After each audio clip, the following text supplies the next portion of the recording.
Hello students, I am Miss Saida. Welcome to virtual classes started by school to utilize this lockdown period. As you know, now you are in 12th standard, so your studies should not be hampered and you should be strictly behind your studies. And you know, hard work always pays. So let's start with our chapter number 3, that is the heredity and variation.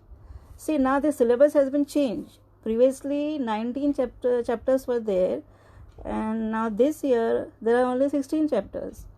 So material is almost same. Few topics I have seen they have omitted some parts, and 1-2 chapters they have fused, mostly in genetics. Overall the matter is almost same.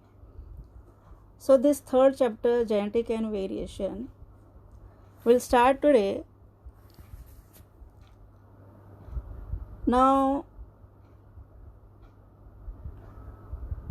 Heredity and variation. Now first, in genetics the term heredity comes. Now what is heredity? It is defined as transmission of characteristics from one generation to another generation. Understood? And the means from parents to offsprings means the children. And variation means the differences between the parents and their children and their offsprings.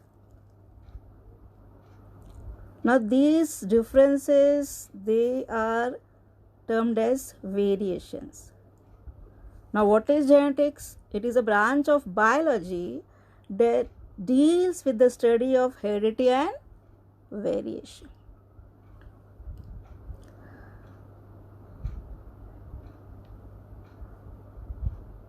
Now you might have learned, or you might have listened to the great pioneer of the genetics, that is G.J. Mendel. He experimented on pea plant to study how these variations are taking place in the nature, and he performed many experiments on pea plant, that is the Pisum sativum garden pea plant. That's why he is termed as father of genetics. Later there were also experiments done on these Mendelian, after this Mendelian experiment, to see the deviation from Mendelian's law. Now what is law means? Mendelian had proposed 3 laws which tells us about how the genes, they are transferring characteristics, that is the trait. Now we'll say trait, right, from parents to offspring. Now before that we need to understand few terms like clones. What are clones? Organism produced by asexual reproduction. How? Asexual reproduction. They are called as clones. Like you can say in plants, by a process of drafting from rose stem, we can produce another same rose plant, right? So they are similar in their characteristics, external also and internal also. So they are clone. So this cloning process mostly we have seen in nurseries, and we call as offsprings means organisms which are produced by sexual reproduction. Now genes, these are present on DNA, and DNA is a biomolecule present in the nucleus. We have learned in 11th standard what are biomolecules and what is the structure function of DNA. So Mendel called these genes as factors. He termed as factors. Later on, these factors, they are called as genes. Understood? So he experimented on number of characteristics from pea plant to show how certain traits reappear in second or third generation. So he selected pea plants with respect to its 7 characteristics, and before that he made a selection of material, that is the pea plant Pisum sativum. Why? Because it is annual plant, its life cycle is about 3 months only. Means in a year you can grow 3 to 4 generations of this plant, and this is small herbaceous plant. In one generation it produces many seeds, and it has ability for self pollination. Right? Now you know what is pollination. Transfer of pollens to the anther. Self pollination means within the same plant, and it produces large number of flowers by the process of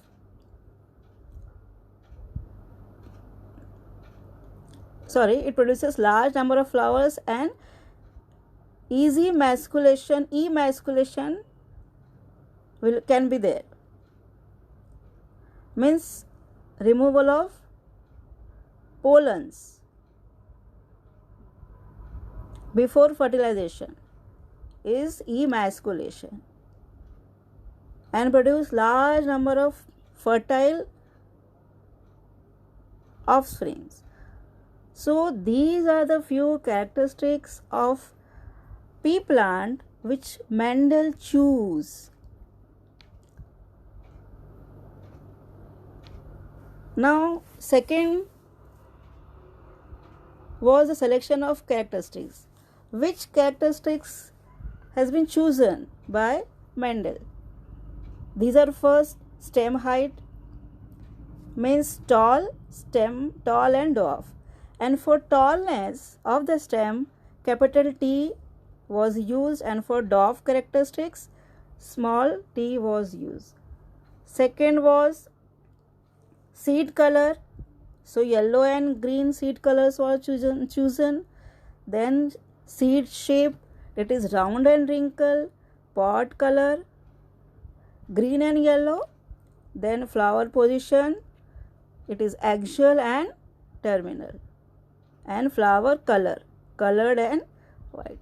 So these are the 7 traits which were chosen by Mendelian to experiment different types of patterns in inheritance.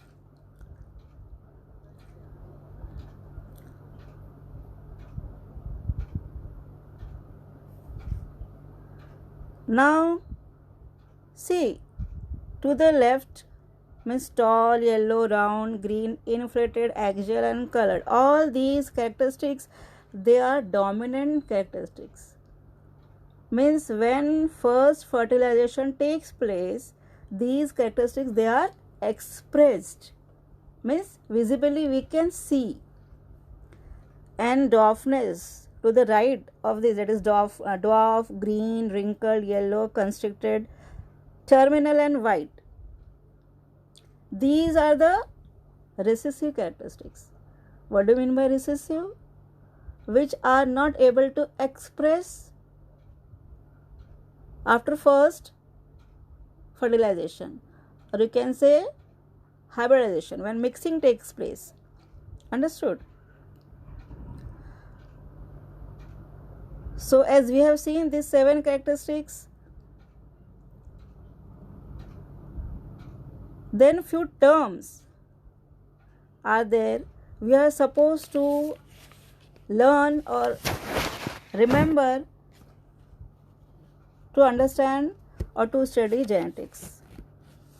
See, genetics is very interesting topic. If you take interest now, you are able to study, or you can just able to do all the crosses which in later chapters we'll study.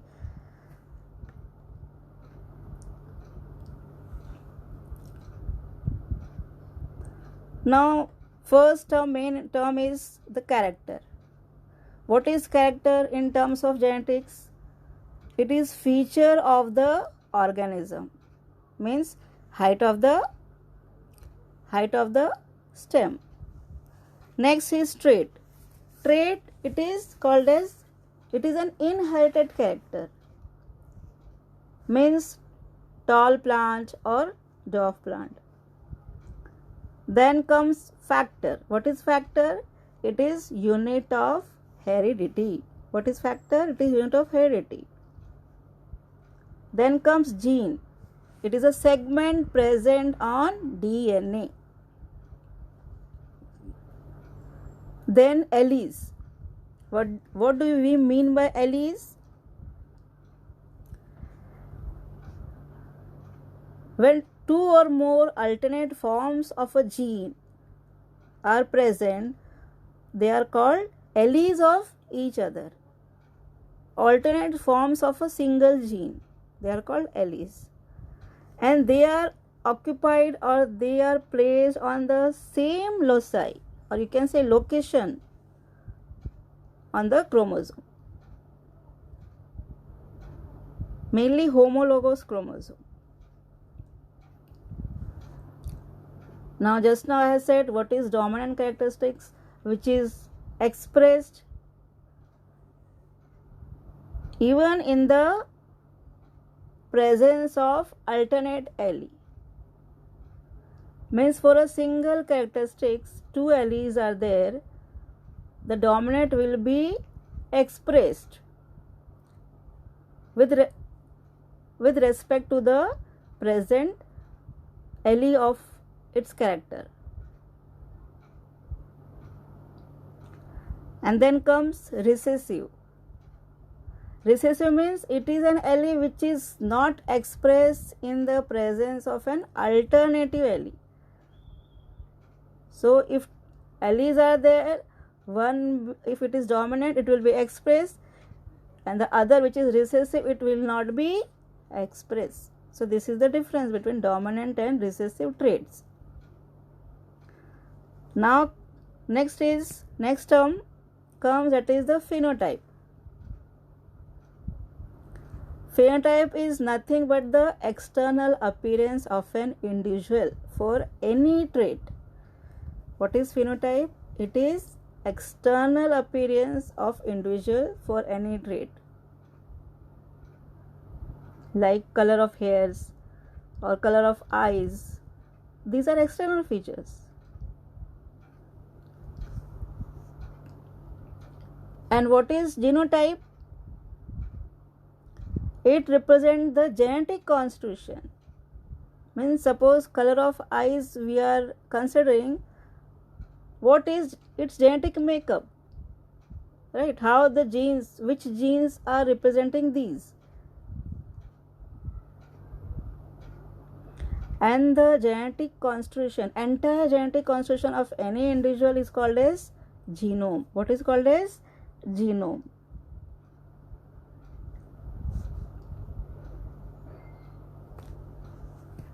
Now there is another term, homologous chromosome.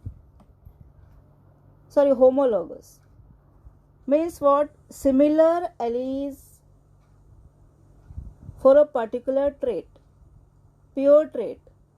Suppose I am considering a tall plant, then it has two alleles which will represent as capital T and capital T. And for dwarf, small t and small t. So these are homozygous and not homologous, homozygous. And what is the difference between two homozygous and heterozygous? Heterozygous means individual possessing dissimilar alleles. Dissimilar alleles for a trait. Suppose after hybridization or after mixing of two characteristics, one tall and one dwarf plant, when they are hybridized. So in F1 generation, means first filial generation, we will get tall plant, right? And for this tall plant, we will get either homozygous condition and or alleles, that is, the tall plant will have genetic makeup as capital T and capital T, or we can get heterozygous condition, means dissimilar alleles, means the plant will be tall but alleles will be capital T and small t. Now next term is pure line. Pure line means pure trait or an individual or a group of individuals that is homozygous or true breeding for one or more traits. Means if a plant is tall, in its respective generation it will represent the same characteristics. So that plant is of pure line, true breeding. Now coming to hybrid. Hybrid, it is a heterozygous individual. Heterozygous means with two different alleles, right? Produced after crossing with pure plants. It may be with one characteristics or more than one characteristics.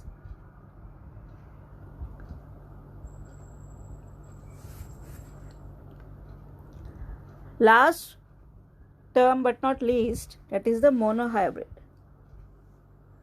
Mono means single, hybrid means characteristic. Now it is heterozygous for one trait, means what? It is a cross between two pure parents differing only in a single pair of contrasting characteristics. Single pair of contrasting characteristics means, suppose now Mendelian has chosen 7 characteristics.